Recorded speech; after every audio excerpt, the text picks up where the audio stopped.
So funny. It's funny. All right, here we'll play. We'll hit the theme song, Expo. All right, hold on. All right. As Aditi says, intense promo. Intense promo. Nothing. Where am I? What's going on?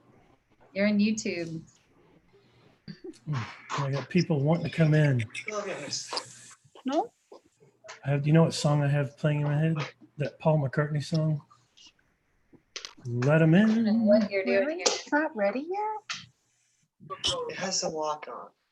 All right, you ready for the big theme song, everybody? Are you ready? Are you ready? Are you ready? Here we go. Can't hear it. Can't hear it, Michael. Watch this. Yeah.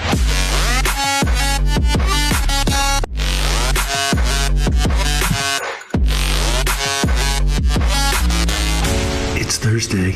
It's time for the Job Seeker Hotline show at 4 o'clock Central Time, and I want you to join us. What's everybody posting about on LinkedIn? It's mostly business stuff. You're going to be different and will stand out. If people think they have a concept of LinkedIn, mind blowing.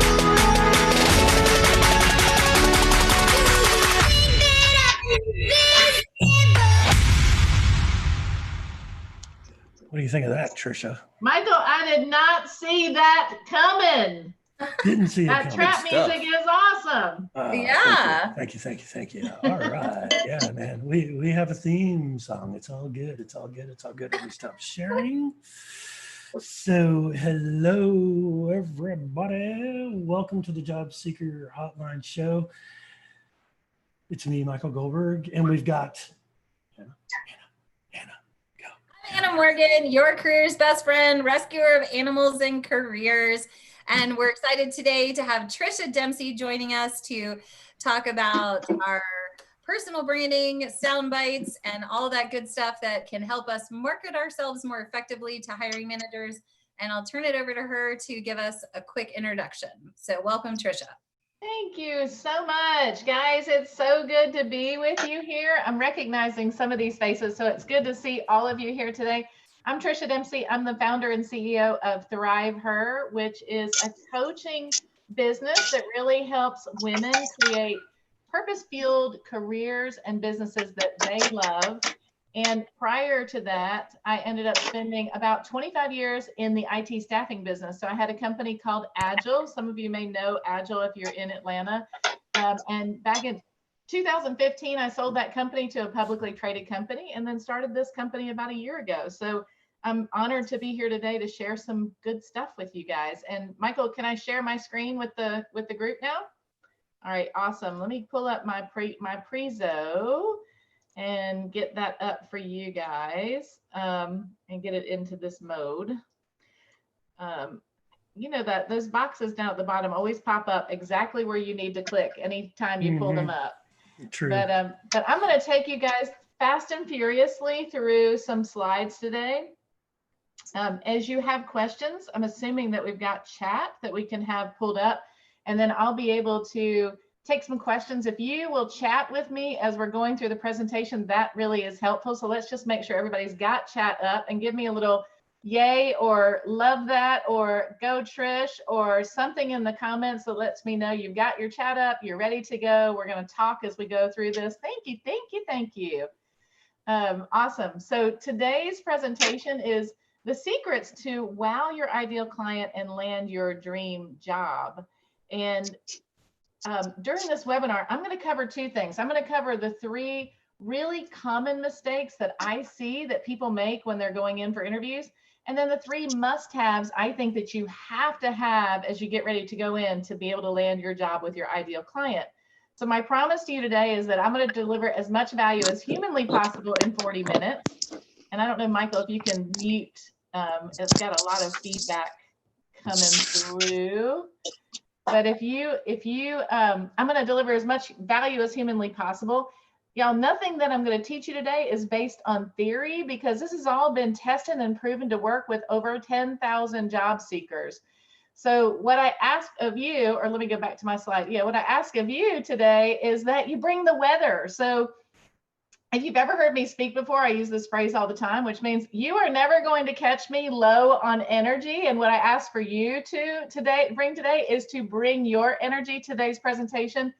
Bring your questions, take notes, make comments in the chat. Let me know you're alive as I'm making the presentation and going through this material today. So is everybody good with bringing the weather? I see icons, emojis. I never know how to put emojis in the chat, but talk to me as we're going through this presentation today. If we have never met, these are my people. So this is my family. I've been married to Jeff for 25 years. He's an Iron Man and just finished getting his very first technology patent. So yay for hubbies. And then this is my daughter. This is my daughter, Catherine, who is a junior now at UGA studying business. We were just having a conversation about that.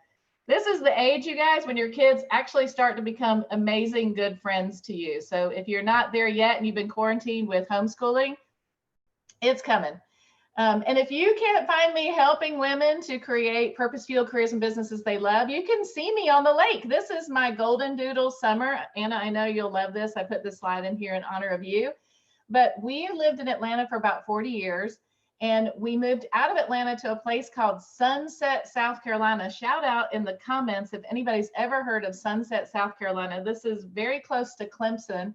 And we're out on Lake Kiwi. So that's where I am today, coming to you from my garage apartment.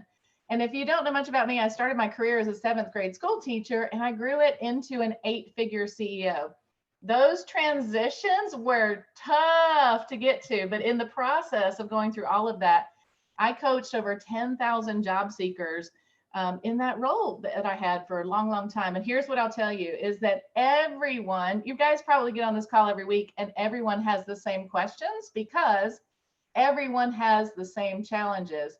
So today I want to talk first about the 3 common mistakes that I see that job seekers make. And the first thing is that you think the interview is all about you. And here's the thing, no empathy equals no hire. I can't stress that enough. But here's the lesson is that you have to understand what your ideal client is thinking, feeling, and doing right now. I think we come into interviews assuming it's all about how much we share with them. But before we go in, I want you to put yourself in the mindset of what is my hiring manager thinking today? How are they feeling based on that? And what are they doing or not doing because they need this role filled in the company? And your ideal, here's the other thing is mistake number 2 is your ideal hiring manager has a problem, but it's not his real problem. And I want to introduce you to something called the problem solution problem framework. And here's what I fundamentally believe, and Anna and Michael, you guys weigh in on this too, is that problem number 1 is their external problem. And here's some examples of an external problem.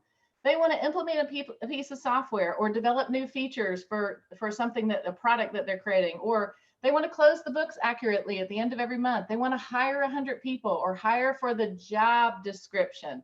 Especially the most known external problem is their job description.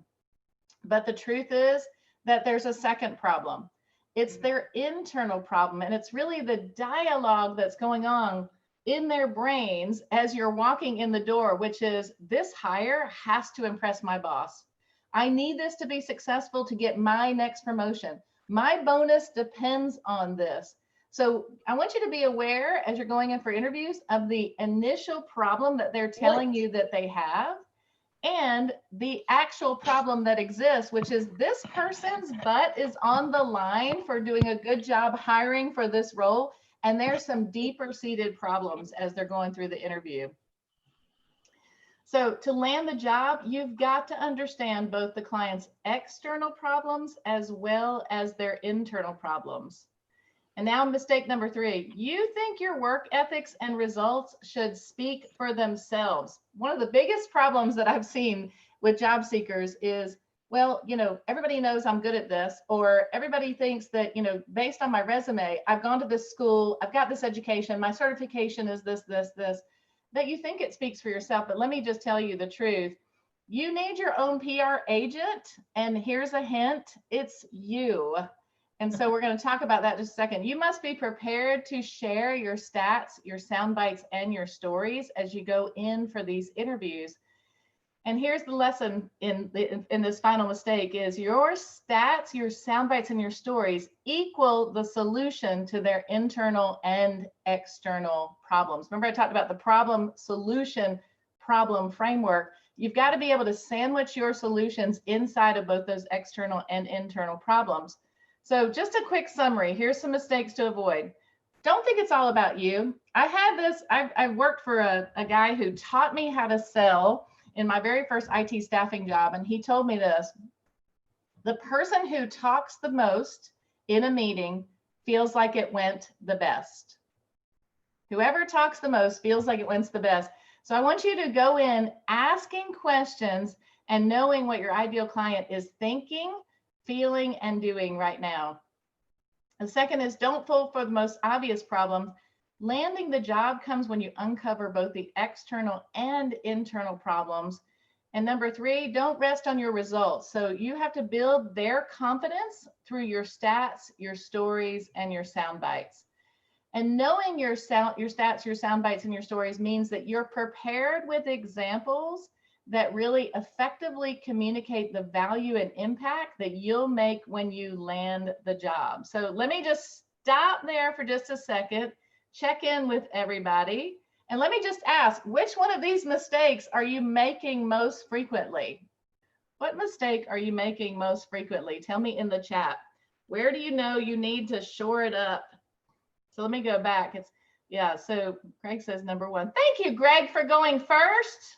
So Teresa says all of them. Mistakes number one. Let me go back just a second, because mistakes number one is you think it's all about you, right? So that's good to be aware of. And I just love this language of, I want to know what you're thinking, you're feeling, and you're doing right now. And you can ask that in a variety of ways. Candidates talk too much, but not about the right things. Yes, Anna, so true. We've seen it so many years. So many and like, don't forget to breathe. Candidates, they get in the mindset, I have to sell, and then they're not either studying the person that is in front of them, reading their body language, their eye contact, how their head is nodding. And those are indications of which areas to lean into as far as those stories, sound bites, and data to, like you said, lean into solving those different problems. So yes. And literally the questions of, hey, tell me what you're thinking about this role. Give me some ideas about what you think about this. And based on what you tell me, how does that make you feel? Or how does that make the team feel? Or how's that making the business feel? Or whoever the end client is. And ultimately, what are you doing today to address that? And what's the gap? And where do you really need the help? Because the job description is not the job that you are going to get when you get on board. Trust me, it is not the job. So great to know. So make sure we're going to talk today about knowing your stats, your sound bites, and your stories. So the question really is, how do we sell ourselves without sounding like a used car salesman? Because this is the image, especially for women. I know there's a lot of women on this call. This is the image that gets conjured up when we think about talking about ourselves. And I want to talk now about the 3 things that you must do to land your ideal job. So the things that you've got to have is you've got to have stories about successes that your clients have had, not your successes that your clients have had. You've got to boil that down to a couple of key stats that ultimately leave them with some great sound bites. And so I'll talk a little bit about each one of them, but here's the thing you need to know about storytelling. People are 66% more likely to remember a story. And if you've never read this book before, Building a Story Brand, tell me in the chat if you've ever read this book before by Donald Miller. Absolutely awesome about how to boil down your message to a really simple set of stories, stats, and sound bites. So he makes 3 comments that I want to point out in his book. One is he says, if you go into an interview and you are spending an enormous amount of time talking about the details, no one cares. As a matter of fact, when you don't focus on the aspects of a story that help people thrive and survive, or survive and thrive, and you're focusing on how many servers we had in a server farm down to the location and what the floor and the ceiling were like in a, area that was completely refrigerated to make sure that, nobody really cares about that. What they really want to know is how you moved a person from point A to point B, and the success of that story is about your client. When you go ahead, Michael, you got a comment? You got a question. You got a question. Yeah. What are sound bites? Yeah, I'm going to get to it. Aditi, well, if you can hang tight, I am coming at you, lady. I'm coming at you. But here's the thing, when you go into too many details, then a person has to burn too many mental calories, and what you're really wanting them to absorb and understand about you gets completely lost in the details. And the other big mistake people make is they make themselves the hero of the story. But if you can really highlight and make your client the hero of the story, that is where the money is. Okay, name and author of the book. This is called Building a Story Brand by Donald Miller. Building a Story Brand by Donald Miller. I know Anna's typing it in right now. Thanks, Anna. Just be careful. He does, once you read the book and you sign up to get email reminders and stuff, he does a lot of selling on the back end, which is what you expect.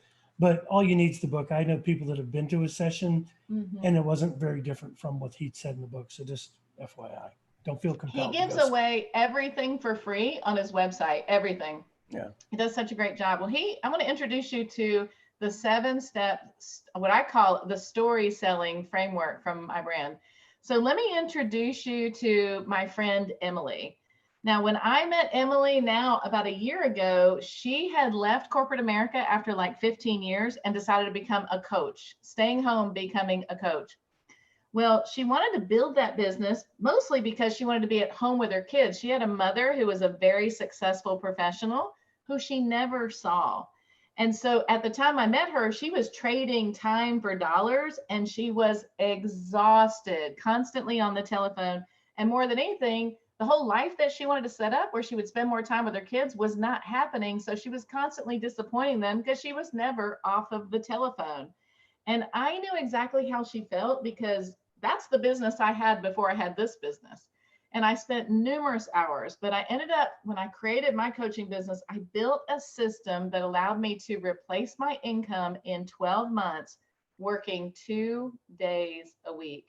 And when I introduced that system to my good friend, Emily, we decided that she was going to launch something called a freedom product. And so over the course of the last few months, she has launched her freedom product, and she's been able to get on track to replace her income by the end of this year with a product that sells for $197, which is absolutely crazy. But more than anything, it's freed her up. Pre-COVID, she was taking trips with her daughter to New York City and taking her son to all kinds of amusement parks and all kinds of fun things during the workday. She even had time to homeschool them when we've been going through COVID as they finished out their school year. So Emily has become a great success in a short period of time implementing the framework that I gave her. Now, guys, the story I just told you is the 7-step framework for creating your stories. And I want to kind of take you through each one of these quickly because you can jump on, I'll show you a website at the end. You can actually go on and build these yourself.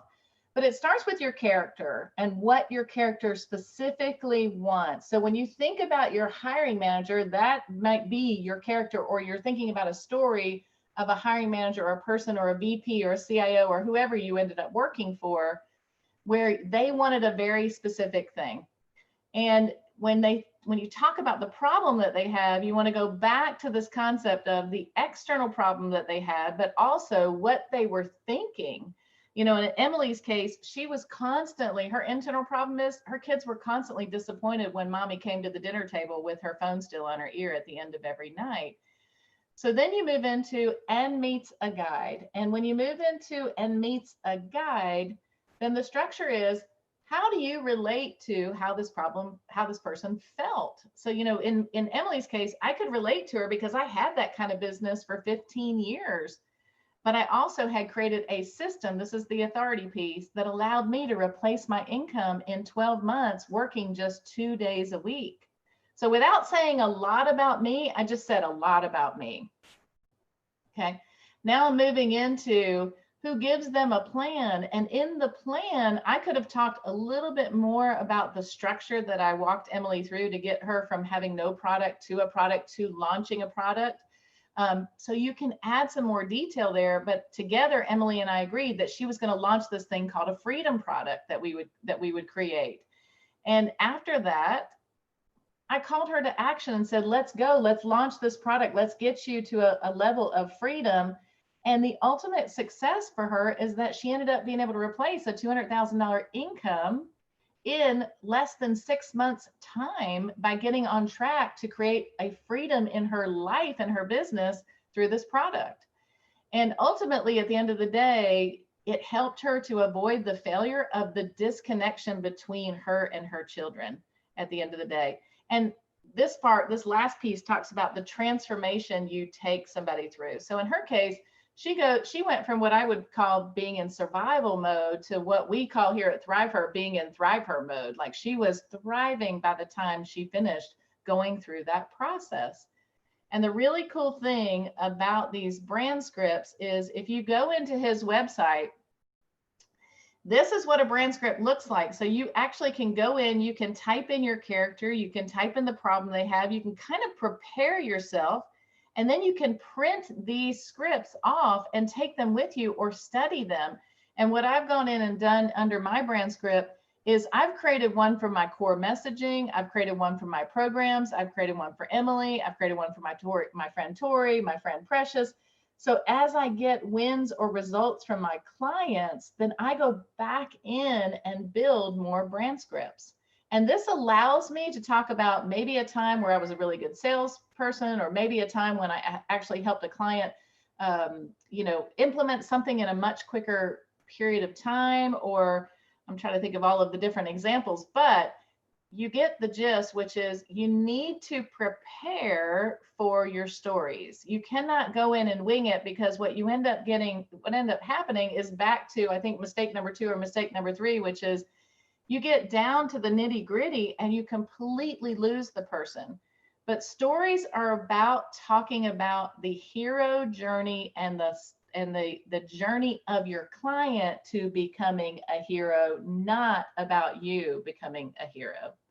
So that's a little bit about stories. And I'll come back. I'm going to open it up for QA here at the end too, but let me come back to, all right, so let me get to stats and sound bites. So DT, I'm coming to you, lady. Okay.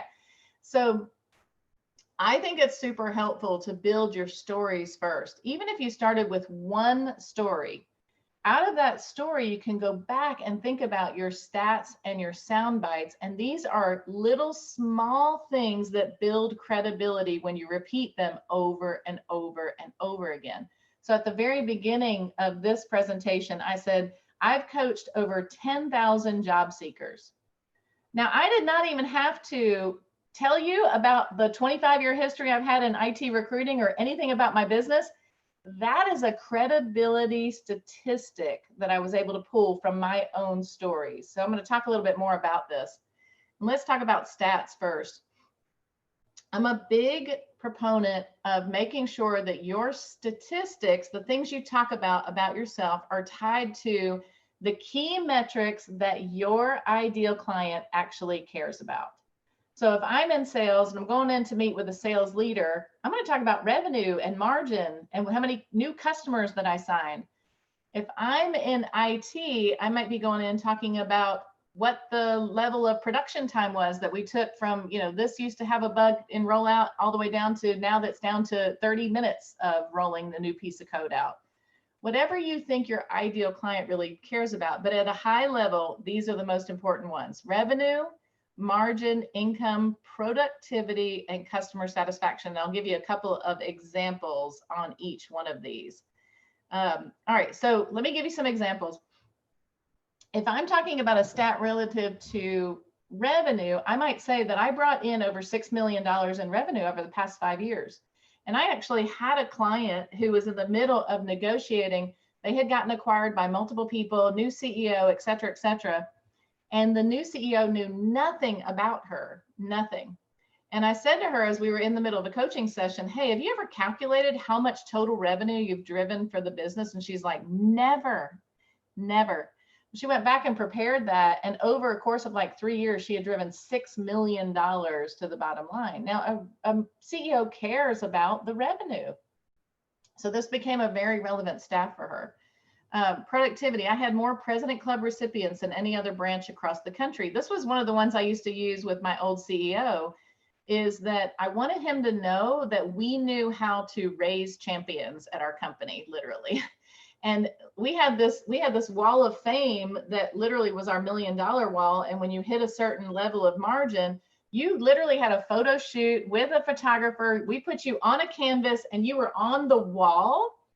And more importantly, as we got ready to go to President's Club, I would tell my team every year, listen, we always send more President Club winners than anybody across 40 branches in the country. And this year will not be any different. So Anna, you're going to be one this year. And Aditi, you're going to be one this year. David Clark, you are going to be on this wall this year.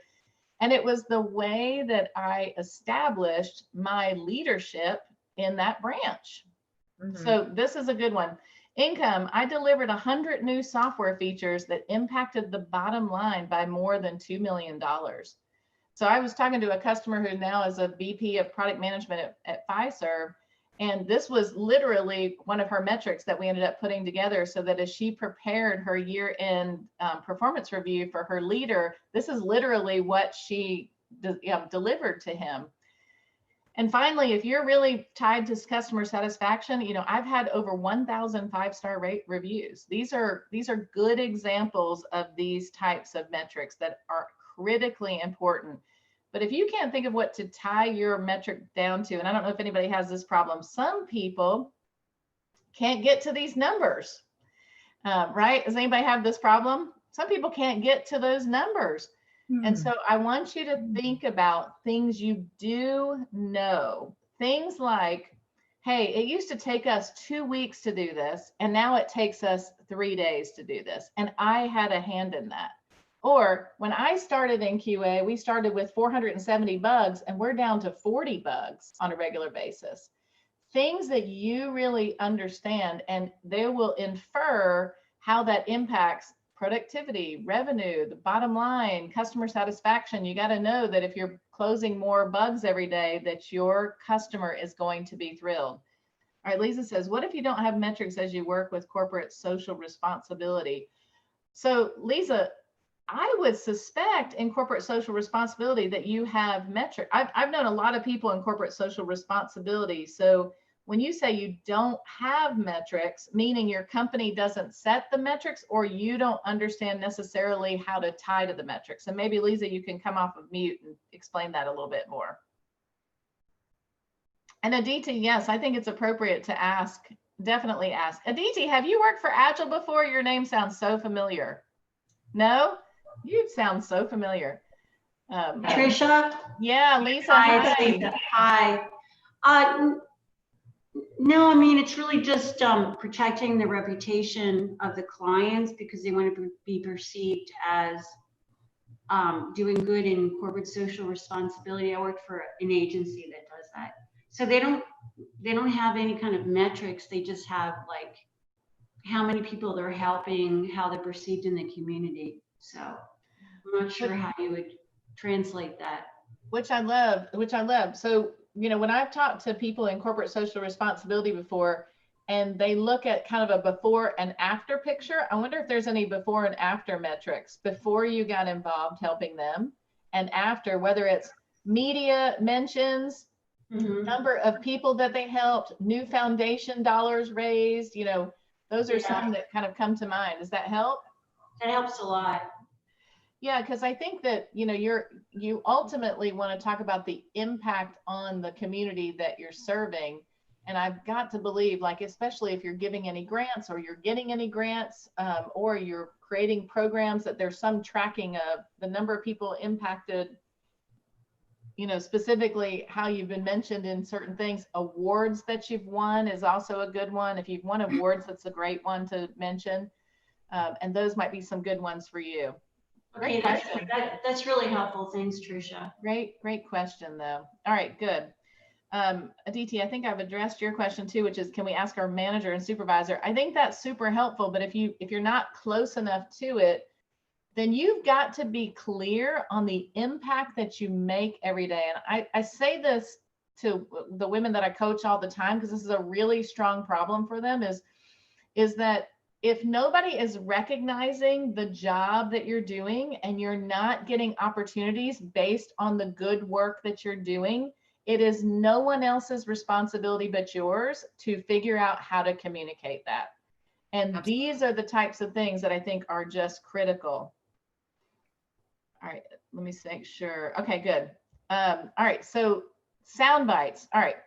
Sound bites to me are all about focusing on something that makes you unique. A lot of times I think about this as almost like a nickname, or if you had a hashtag, what your hashtag would be. And I'll give you a couple of examples that might help. So I literally have a girl that works for me that has worked for me for probably the last 6 years now, named Amy. I'm about 6 foot tall and Amy's about 5 foot tall. And when I used to run Agile, they all called me Boss Lady all the time. That's what people called me. And I ended up nicknaming Amy Boss Baby, because if I wasn't in the office, Boss Baby had it going on. She knew exactly how to tell everybody what to do. And this became part of her kind of persona, if you will. So everybody called her either Amy or Boss Baby. That's a perfect soundbite, because I don't even have to tell you much about Amy to tell you when a CEO walks out and you become Boss Baby and you have that, carry that presence to be large and in charge, even though you're 5 foot tall, it definitely leaves a mental impression on the customer. I had another girl that worked for me who was a professional. This is what I nicknamed her, a professional getter-donetician. Like, this girl, I could give her a list of 1,002 things, and by the end of the day, she'd have every single one of them done. She was an execution maniac, but I called her a professional getter-donetician, and she uses this as she interviews with other people. You know, hey, listen, my old boss used to call me this. So, you know, if they have any questions about, can I get it done? I always figure it out. I'm always resourceful. I don't always have to have every single detail to figure out every answer. This is what I'm known for, is getting it done. And another girl that worked for me that we called Kim Possible, because anything we gave her to do, she absolutely figured it out. My husband's soundbite is, he's just a gnarly problem solver. He's not the normal problem solver.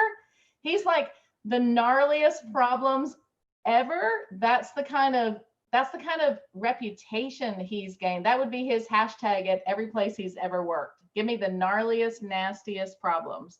Does he solve all this when he's out running and swimming, and biking? When he's doing all his Ironman training, he is out solving all of that.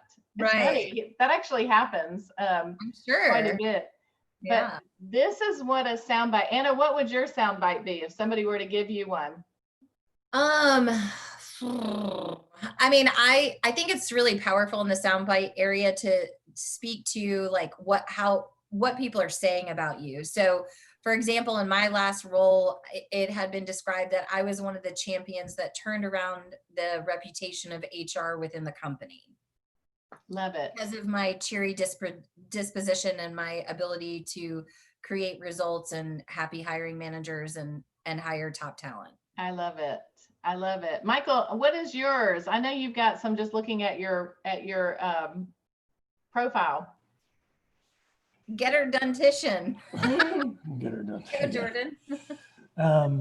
Mine's really focused on just, I'm a helper.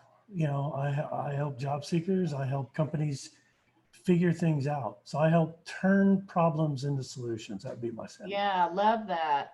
Love that. I had somebody who said, I hashtag keep the lights on. That would be her hashtag. Like I figure out how to keep the lights on. And that's what she does. I love it. Aditi says hiring transformed. Oh yeah, that's Michael's tagline. Right. That's awesome, Jordan. Yeah, so these are things that you probably have picked up. And I will tell y'all, these things are like urban legends. They last forever once people know you a certain way. This is how people perceive you. And so And I would like to add, Trisha, I think what's also powerful of like working with a coach or having an accountability buddy is that a lot of times other people can reflect back some of these sound bites and stories because, we're consuming that content, but then we can help them say it in a way that is concise and tight and meaningful and impactful, that's solving that hiring manager's problem. So, don't be afraid to ask for help to brainstorm these types of scenarios. And it also takes practice. And that's where, answering situational interview questions and being able to speak to these stories and sound bites makes it so much easier. And so if you go through doing these types of exercises, it just kind of lands in your body so much better and gives you so much more confidence to really focus on connecting with these hiring managers versus trying to sell yourself like the sleazy car salesman. Yeah, and Anna, you bring up a great point, which is you don't need many of them. Greg asked, can we put these on our LinkedIn profile? And I'll share with y'all, absolutely, Greg, because here's the two that I put on my LinkedIn profile because I now coach just women. I'll put, this is my one soundbite. I'm a 7th grade school teacher turned 8-figure CEO. Now, you don't have to know anything about my journey. That is the shit. I'm sorry. I don't know many people that have been a 7th grade school teacher and become an 8-figure CEO. I just don't. Right. So, credibility wise, before you ever meet me, that I am not a schlep. You don't get from there to there by being a schlep overnight. And I've also coached, in this case, for today's presentation, coached over 10,000 job seekers. I talk about all the time, I've coached 5,000 women. In the last year, since we've started Thrive Her, I've coached 500 women in a year through our programs. That's crazy. That's people who have their business for 10 years and never do that. Yeah. But that's kind of where my heart is. And so I have two that I talk about all the time. These are my two that I talk about all the time. And then I collect, I call it almost like the circle of awesomeness. I collect stories because when I get a new person that I'm working for, then I'm immediately trying to create results for that person. And then I'm trying to capture their story. And then I want to share it with more people. So I have more opportunities to get the next opportunity. So I'm constantly creating, I think, Anna, you talked about this on our thing last week, is having a portfolio of accomplishments all the time. And it's not my accomplishments, it's what I've helped customers do. They're the hero of that story. So I bet Anna and Michael both could tell me lots of stories about, hey, listen, I'm the champion, but here's what this really looked like for Floor and Decor, or here's what this really looked like for my other employers. Yeah. That's the magic. That's the magic. Not about us, it's about them. Absolutely. And I want to add, for folks that are coming up with this soundbite, like this is a great statement to put at the very first line of your about section that really just gets somebody attention, and it lets them in about a little of your personality and your professionalism, and it's going to get them to click into that see more button, where then they can see more of your professional accomplishments and those types of stories. So think about that and maybe lean into putting that as your first line in your about section on LinkedIn. That can be really powerful to boost that visibility and make it relatable. Because like Trisha said, people are looking for reasons to remember you.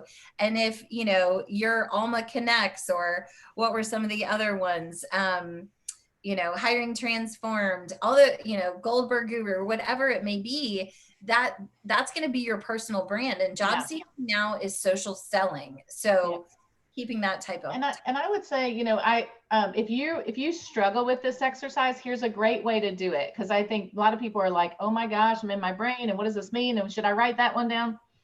I use this writing prompt all the time. I call it graffiti. So literally, like if I were going to pick up a can and walk across the wall and do something on it. And if you've ever gone through a wall in New York City and there's like a million things on a wall, I want to put as much on a piece of paper as I possibly can. So what I've found is literally I'll start writing 7th grade school teacher, 8-figure CEO, coached over 5,000 women, President Club winner more times than any other branch. Look at, I'll start writing.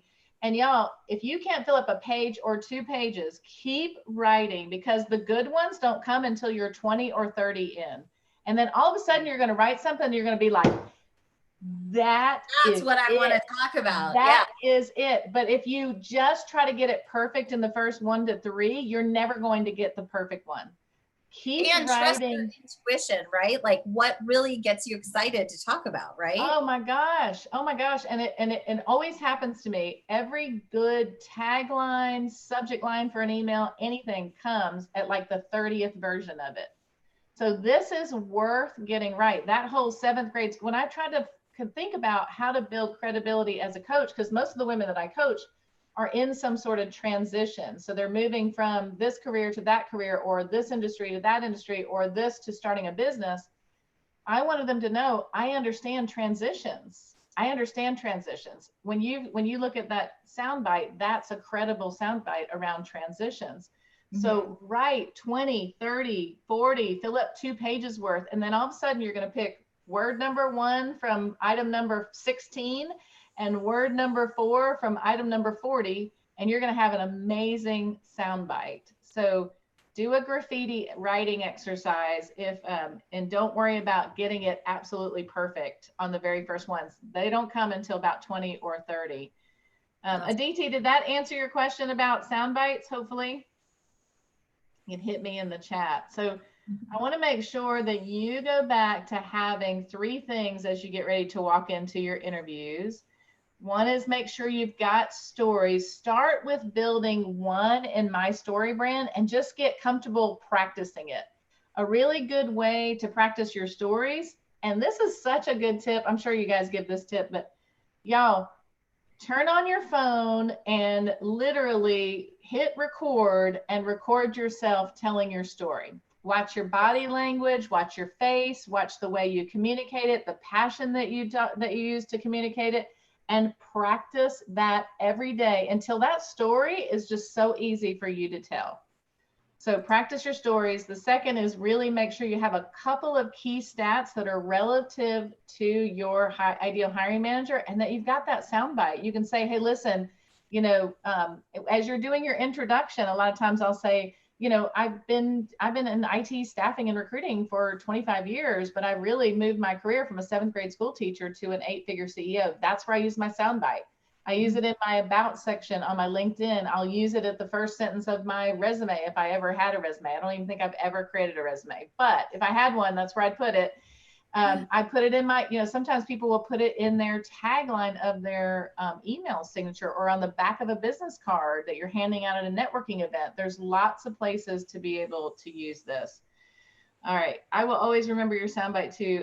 Thanks, Aditi. You're so impactful. Yay. Thank you. Nice. 3 must-have. Okay. So the question really is, what are your stats and sound bites and stories? And I just want you to take some time after you hang up here, hang up from this call, brainstorm a couple of things, and then come back to it and do some graffiti writing tomorrow. Get something down. Go sign up for my brand script and start to write a story in there, and then be able to build on that every time you have a customer success. So here's the thing I want you to know is landing your dream job with your ideal client doesn't happen on its own. You have to be powered by PR. You have to be powered by PR, and you are your own PR agent.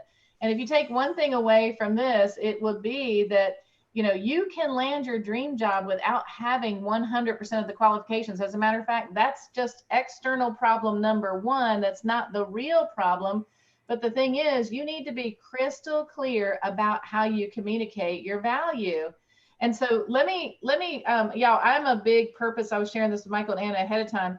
We're all about creating purpose-fueled careers and businesses we love. So I have a little free gift for anybody that's on this call today. If you're a man, you might want to unsubscribe as soon as you subscribe, because you might be getting a lot of female-focused stuff. But grab this purpose roadmap. We kind of take you through our steps that we use in our signature course called Pinpoint Your Purpose. It's a 4-week course where we help people really identify and hone into what their purpose is here on earth.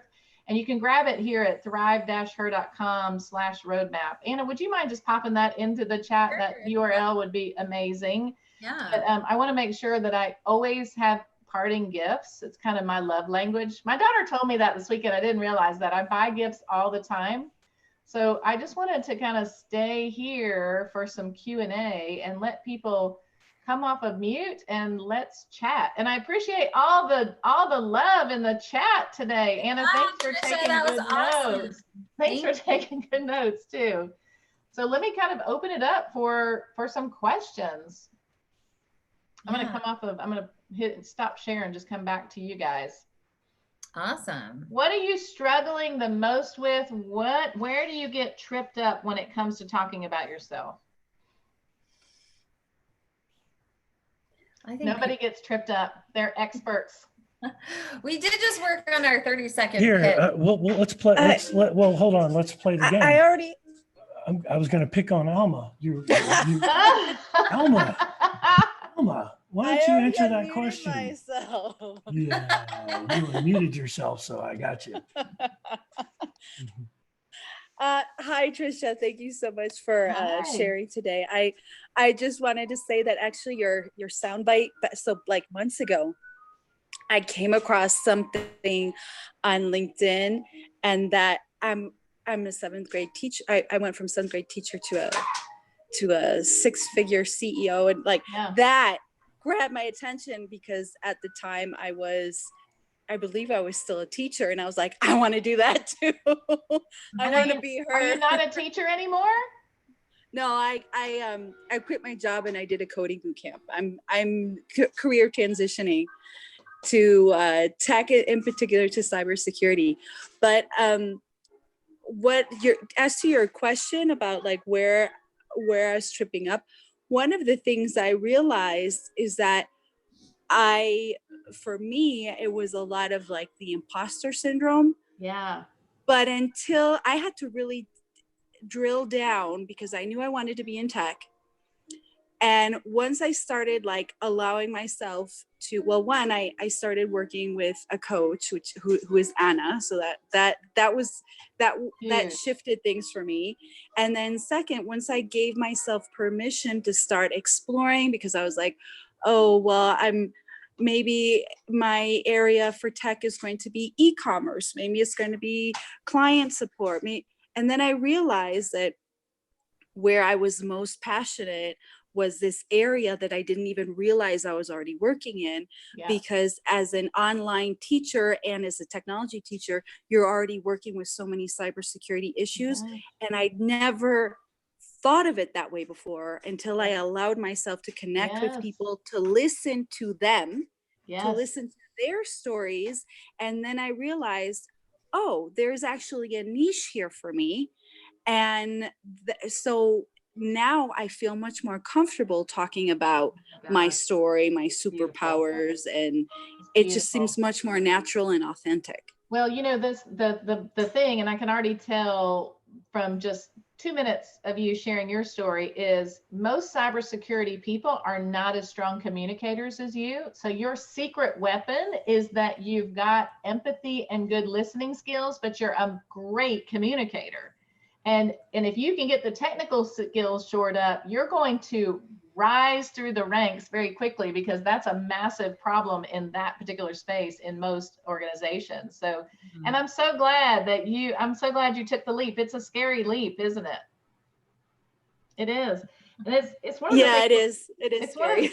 But you went through, like, we're discovering that, you know, once people find their purpose and they really understand what they want to do, then the struggle is, what are the steps that I take, and especially the financial step that I take, to be able to bridge this gap between what I am doing today and what I really, really want to do. So I applaud your courage and your pursuit of doing something that's going to make you come alive every day. I absolutely love that. That's awesome. Thanks for sharing. Anybody else? I can only see a few. Jen Katz looks like she's got something to say. Look at that little Cheshire grin.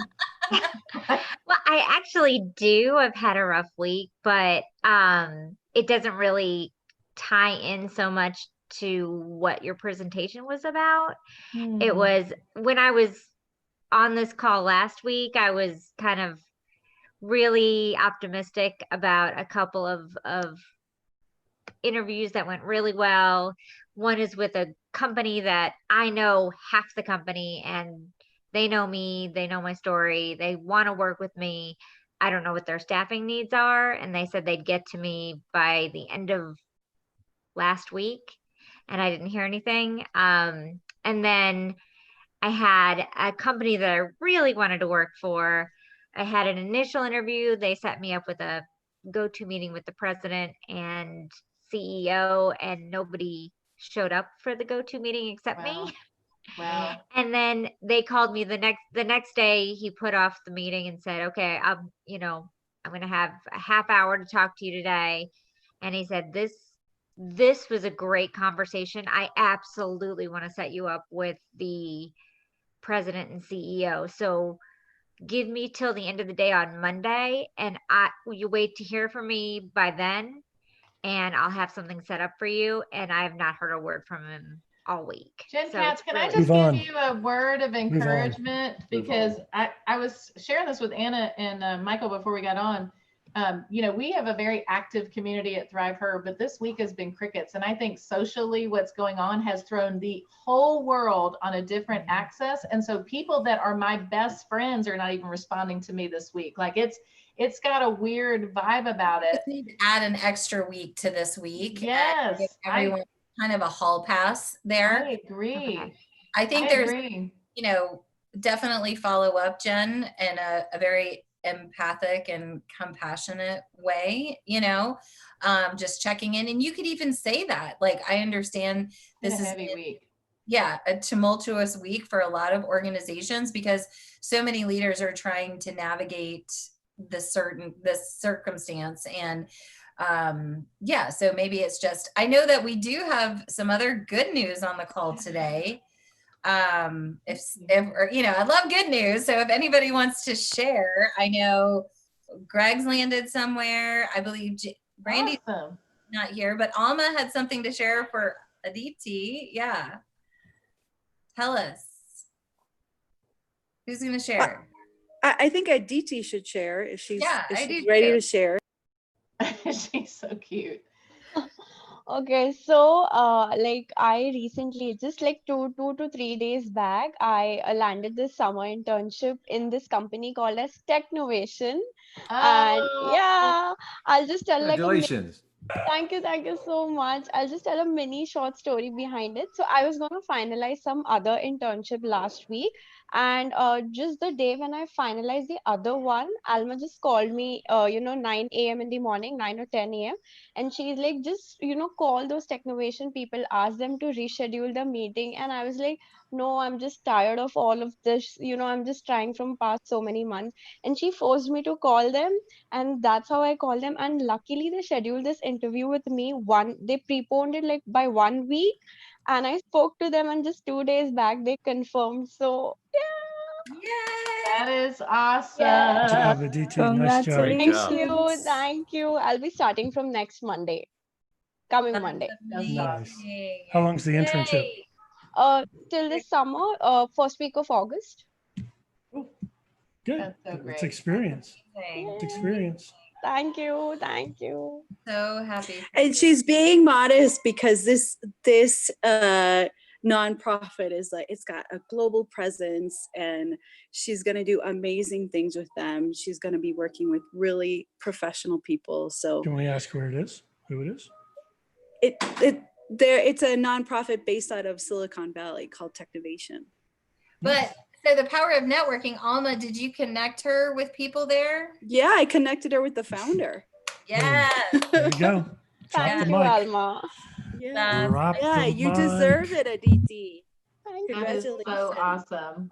And I know Penny had tried to help, and that it's just been a nice container where everyone is like supporting each other on LinkedIn and offline. There's been other meetings and telephone conversations, and this has just been such a nice group over the last couple of weeks, and just awesome job seekers and professionals. Just Where did Greg land? He didn't have the look of somebody that lands. Where's the smile that comes when you He land? landed like 4 weeks ago. Yeah, I got a verbal a few weeks ago, but I've been waiting on a hard copy of that for a couple of weeks now, and I should have gotten it Tuesday or Wednesday. So I'm going to follow up this afternoon or tomorrow Yeah. on that. So should be a late July start. So That's awesome. I need plenty of time to be with my kids this summer. That's awesome. Yes. That's the perfect scenario. Same. But that's a good tip back to Jen Katz's concern about, things getting pushed off this week. Because this week has felt like we could have all taken off this week, and I don't think the world would have really noticed. It's been one of those weeks for sure. Yeah. So does anybody have any other questions about Trisha's presentation or success stories, or need a burning desire to vent? That's what we're here for. Certainly. I'll say something. I haven't spoken before. I've been, attending your sessions for a couple weeks now. And I'm probably in reverse of what Alma's going through, in that my last job is where I found my passion for what I was doing. I had been in corporate trust for many, many years. I won't say how many, because that definitely will show my age, but you could probably tell. Anyway, and several years ago, they decided that they were going to slot us into different parts of a position. And I thought, no, that's not what I want to do. It was doing bond financing, and before I used to do it all. Handling the client relationship, reviewing the legal documents to execute them. And I got slotted into reviewing the legal documents. And surprisingly, I found that I really enjoyed them. Well, February of 2019, I got laid off because they decided to close the office here in Atlanta. And so I've been trying to transition since then into using that experience. But I don't have a paralegal background or degree, but I spent like the last 6 years, specifically just focusing on how to review a document, negotiate it, execute it. I work very closely with the attorneys, and, I've got plenty of references who said, yeah, I would be an asset to any company, even though I don't have the education or, that type of background. And I noticed you said something about, trying to find your perfect job, and you don't have to have 100% of the qualifications. Well, that's where I'm at right now. And because I've attended so many different sessions, and worked with so many different people, another colleague of mine who is part of my accountability group, we're kind of feeling like we're getting everything from everybody, and now it's just becoming a blur. So how can I get reinvigorated and try to re-identify myself, even though I know what I did before was where I really wanted to be, but I can't relocate? Could I just make a one comment? And Laura, I don't know what when I coach using this model that I'll just kind of walk you through real quick at a high level. But it is, if you start out thinking about what result you want, which is a paralegal, a legal type job, right? Then that's in your R line of your model. But if you go back and say, well, to get that kind of job, is it required that you're going to need to get some sort of certification or paralegal education to get it? Have you found that? Well, that's what has happened. I've networked with several people that I used to work with, and I said, you've worked with me. Do you think that I can do this without having to get the certification? They said yes. However, all of the postings I see ask for it. I do have a lead that, of course, has been put on hold because of COVID. They haven't reopened their offices, and the talent acquisition person I talked to several months ago said, we have a position where somebody was going to be retiring at the end of June, and maybe this is something that, would fit for you. Well, with COVID-19 happening, I don't know where that's going right now. I'm sure the person's going to go ahead and retire. Maybe she already has, but the idea was to bring me in probably a month before she retired to learn the job. But, he said, don't look for the posting. I'll have you interview with the hiring manager. Well, that hadn't happened. I still keep in touch with him. But yeah, like most of the people I've talked to said, no, you don't need the paralegal certification. I've got too many degrees that I'm actually tired of going to school now. Mm-hmm. But I wonder if what will keep you, well, if you've now, how many jobs have you interviewed for or applied for and not gotten back a response on? A lot. Yeah. And Yeah. I wonder, what, have you looked into the paralegal certification? Yeah, and I probably could have gotten it by now. Yeah, that's what Yeah. that's where my thought is like, if that's not getting you, it's kind of like the definition of insanity kind of thing. If it's not getting you the result you want, then you have to start to change the actions to get to the result. Mm-hmm. But to me, so, you might make a list of full actions that you could take that would get you to that result. And, getting the paralegal might be one of 100 actions, similar to that brainstorming idea I was talking about with graffiti. It's like, you sat down and made a list of all of the things that you could have control over and do, then some of those things are going to be obstacles that you'll have to create a strategy for. But if everybody's telling you don't have to have it, who's a friend, but they don't necessarily have the job postings and you're not getting any response, something's got to take a little bit of a different turn. Mm-hmm. And by the time you've been waiting for these positions, you could have probably already shorted up. Yeah. And Laura, I've got some ideas, and I'm sure Michael does too. So Okay. I'm going to send you a